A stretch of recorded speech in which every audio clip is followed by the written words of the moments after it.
And this is an overview of ALEC. Lily and I had trouble with the graphics, but you see that ALEC is the task force members, and each task force has a public and private director.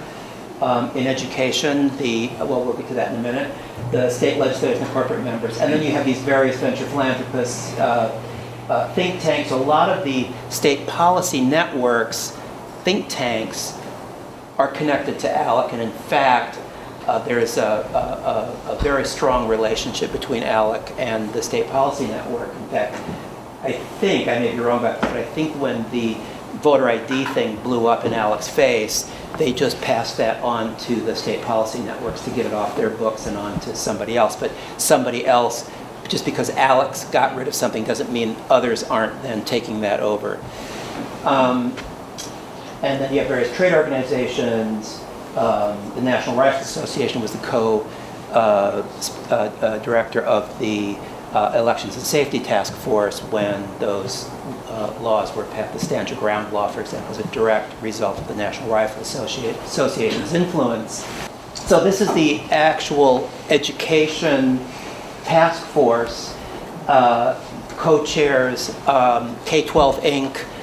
and Connections Academy, which I think has changed its name now, but those are basically both technology corporations and the primary thing they're pushing through that is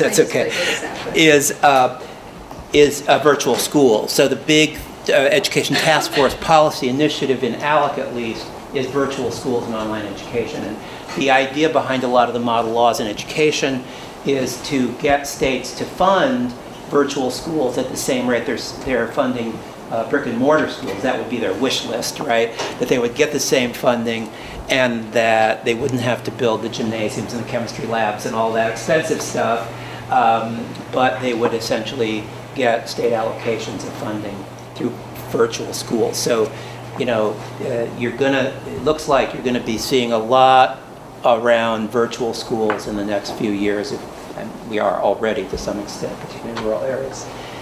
So the ALEC task force, they don't just have, they have other laws, which we'll look at in a minute, besides those, but those are the main ones.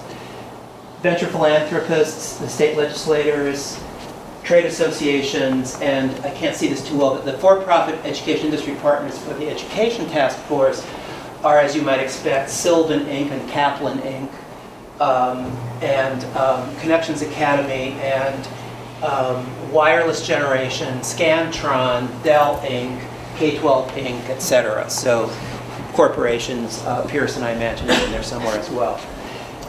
Good news is that what the visibility of ALEC created were a series of counter networks, right? And I think it's important that we not only be studying ALEC and the state policy networks and so forth, but we also begin to look at the counter networks that are forming, the more progressive networks out there. And in the case of the pushback on ALEC, you had these groups forming. Some of them are older groups. One that I think was formed around, particularly the voter ID laws, was Color of Change, which is an important organization that is still active. But the NAACP and Urban League and MoveOn.org, Common Cause, Policy Link, SourceWatch, a number of these organizations began to mobilize. And I guess, Julie, you were part of that mobilization to begin to expose some of this organization and the way it was operating. There is a group actually that came out of cows here in Wisconsin called ALICE, and there's a coalition now. ALICE was an attempt to counter ALEC, and I think it's called the State Progressive Network or something, are now coming together along with another group to form a group called SIX, S-I-X, which is the State Innovation Exchange, right? The X is for exchange, right? And that now is sort of the new organization that is going to attempt to prepare model laws from a progressive standpoint, and they've created a kind of library where people can access these various laws and sort of alerts when certain state legislators are pushing through certain bills and so on, so that people can begin to get access to this information in a timely manner so that they can do something about it and begin to contact their legislators and so on.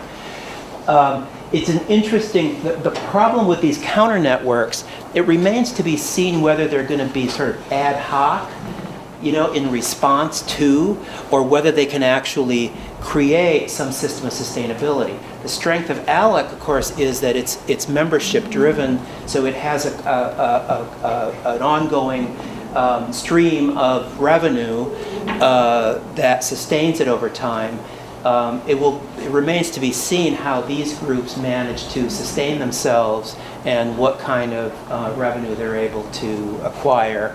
They may end up being, because they don't want to take corporate money, they may end up being more dependent on foundation, wealthy individuals and so forth, or people like us who go to their website and donate money, which isn't a bad idea.